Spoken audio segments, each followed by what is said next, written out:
When was the last time using your email got you free stuff? It's July 31st, 2012, and at 10 a.m., an email was sent out to people in publications like Rolling Stone. In the email was a photo and a header with the message, "Tom Waits, permission to come aboard." Please welcome the talent of Mr. Tom Waits. All right. Yeah, we're talking about Tom Waits this time. The piano has been drinking. My necktie is asleep. And let me tell you, Waits is one of the most unique artists in music. Standing right here, you got old. His voice is as distinct as is his lyricism, and he has a very distinct voice. Without my voice, I'm just a weird-looking guy with a funny smell. Hey, what the moon did. Ever since his 1973 debut album, Closing Time, he is the type of musician that I would describe as playing the long con. I'll stand by the light of the four-way to watch a massive fall. Always a critical darling for music publications, Waits slowly but surely became a musician that did garner commercial success thanks to finding an audience that just loved the sound of this crooner. And with a lot of iconic albums, especially from the 80s with Swordfish Trombones and Rain Dogs, and 1992's Bone Machine.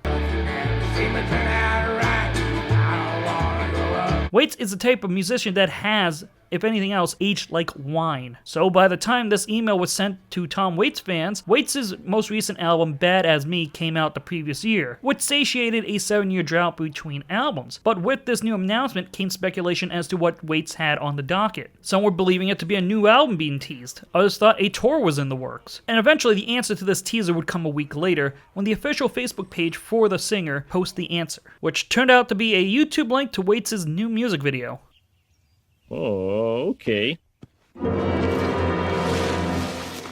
think we all saw this answer coming since it is once again music video time, and usually we talk about music videos here. But it's funny how much of this reveal was deflating to a bunch of people. I thought this was a private party. This was like a little, kind of a sneak preview for you. They were really expecting a tour for the Bad As Me album, or an album in general. Heck, one comment expected the teaser image to hint at a celebrity concert cruise with Waits. Imagine how that would have been like. So on one end, I get that a music video is small potatoes to these higher scale ideas. On the other hand, what we got ends up being one of the angriest music videos I have ever watched. I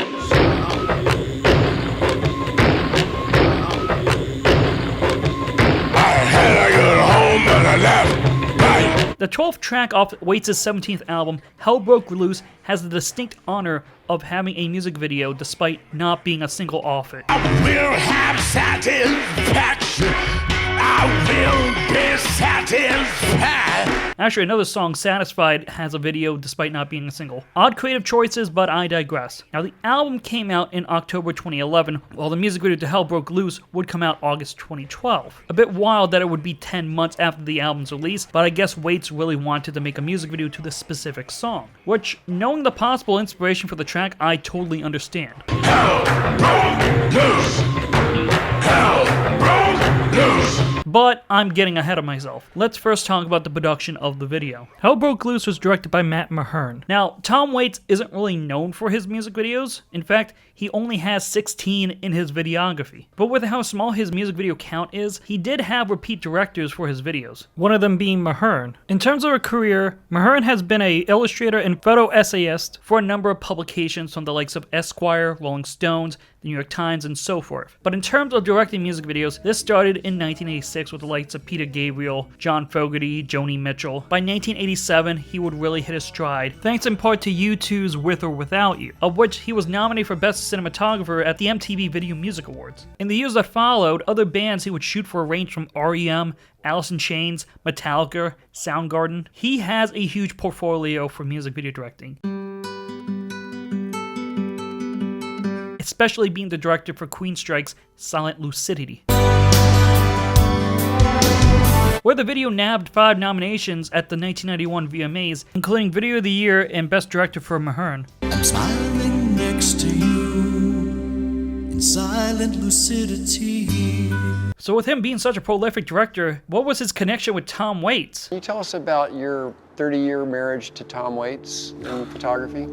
In an interview with Music Video Time Machine in 2012 about Hell Broke Luce, Mahurin explained that he'd known the singer for over 30 years. During that time, Mahurin directed the music video to 1999's Hold On. The moon was gold and her hair like wind. And how he got the position of directing this new video was simply with a phone call. Yeah, so basically it came down to, hey, want to do this video? And Mahurin was like, sure. Pretty straightforward reasoning, as is the inspiration behind the music video. How did the concept evolve? Tom and Kathleen Brennan, Tom Waits' wife and collaborator, had a single image of a man pulling a house. I simply took that guy and his home on a journey through the angry, tragic, and wrenching landscape of the song. Left, right, left. And let me tell you, the basis of this one image became a video filled with anger. And why is that? Well, it has to do with the song itself. And the song is about the Iraq War. As sorry as is able to a goddamn desk and hell broke loose. Waits throughout Hell Broke Luce sings in the perspective of an American soldier who has seen a lot more than anyone ever should. Don't be mechanic with his Kevlar on wrong.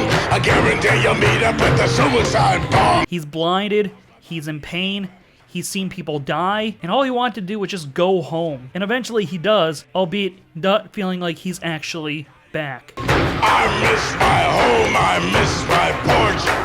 Like there's no real fit for him to be home. Hell Broke Luce is straight up about a broken person who had suffered a lot for trying to fight a pointless war. And it seems like Waits was very affected by the reaction to the war. Now, famously, Tom Waits is a very private person. This is intentionally done to build the allure and mystique of the singer, as well as just being more of a focus of the music that he offers. So there's not really too much about the song itself being talked about from Waits' perspective. So I will say the motif of the Iraq War is not unique this time around. You can certainly find it in his 16th studio album, Real Gone, from 2004. The album itself had a couple of political tracks to it, but in particular the track Day After Tomorrow had been considered a protest song against the Iraq War. Fill us full of lies that everyone buys about what it means to be a soldier. Despite the perception of this being about Iraq, in an interview with Harp Magazine, there doesn't seem to be any real indication that it is about the war, to the point that it could just more so be any other war like the Civil War. Waits, though, says that he wrote it in a way to engage the world he lives in, at least in a distinct elliptical way. And he never really says it out loud about what his opinions on war, but he does say at the end of this part of the interview, I do know that everybody feels like we're going 90 miles an hour down a dead-end street, and we didn't make that feeling up. That does seem like as if he's talking about Iraq at that point, which does end up being interesting knowing that Bad As Me came out 2 months before the end of the Iraq War, while the music video, again, came out 8 months after the end of the said war. Why exactly did Tom Waits want to make a music video to this?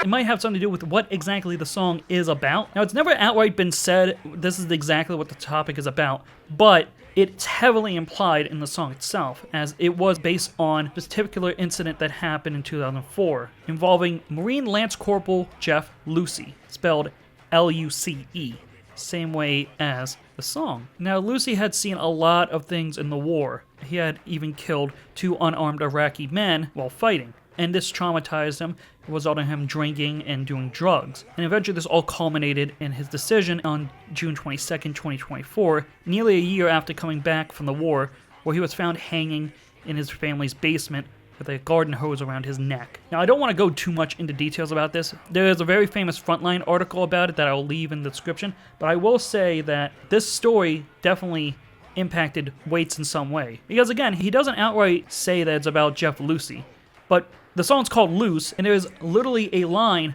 where he outright says his name is Jeff. What was your name? It was Jeff.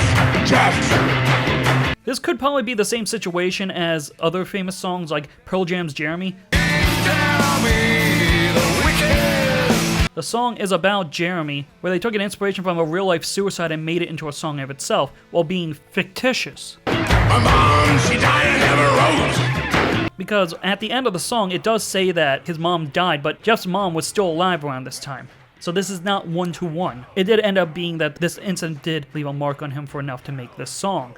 I pranced right in with the dope. Glanced at her shin, she said nope.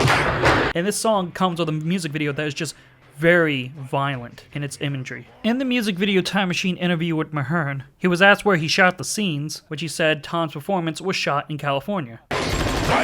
Yeah, that narrows it down. Surprisingly, not only did Mahurin direct the music video, but he also edited and added the special effects. The post-production was done over a couple weeks on one computer using Photoshop and Motion in my home studio. All the props, such as the house, shark machine, and vulture, I built then worked into the live-action images. I used no post-production facilities or effects house. I shot, edit, and composed all the shots. I think this one-man band approach is connected to my background as a painter and wanting to have complete control over my medium. Also, Tom really prefers to work as simply and quickly as possible, so my approach suits him and makes for a smooth operation. Which I have to say that it's really impressive that Mahurin not only directed the video, but he made everything in terms of props, edited it down, and added special effects. It's like, this man's a one-man army in filmmaking. Kind of makes you wonder how much the budget was. Could not find any information about that, but he probably did make it cheap for just the one person making it. And the end result has very striking imagery throughout. Watching Tom Waits pull his house while having home being behind him while he keeps going forward, and home just still ends up being far away from him. In one shot, you see that while doing all this, he's building up a body count between home and him. That's dark. While the video obviously didn't get nominated for something like the VMAs or Grammys, it did get 2 nominations at the Camera Image Awards, both being nominated for Best Music Video and Best Cinematography in a Music Video. They ended up not winning. Instead, these awards went to Die Antwoord and Flying Lotus. Mahurin still directs music videos as well as maintaining a relationship with Tom Waits, to the point that Matt Mahurin published a picture book of Tom Waits in 2019. Showcasing the many photos he had made of the singer, including artwork being called Hell Broke Luce. And as for Tom Waits, well, he hasn't made an album since Bad As Me, which is going on 13 years now. And as such, Hell Broke Luce is his last music video. Will we see another one in the future? Well, he's 75 now, but that probably won't stop him from making one more, right? Who knows? What the hell was it that the president said? Give them all a beautiful parade instead. This is probably one of the most straightforward music video times I've covered. Singer gets a friend to make a music video about him, and the video turns out to be good. But with the quality of the video aside, Hell Broke Luce is a song that is a fascinating take on a tragedy that came from war. Tom Waits is a master of how to make music, and with impressive directing, editing, effects from said director, this is an absolute recommendation to check this out. I go home in March. And not trying to be loose when saying this, but war is hell. Don't you forget about it. What is next? Keep yourself safe, and thanks for your time.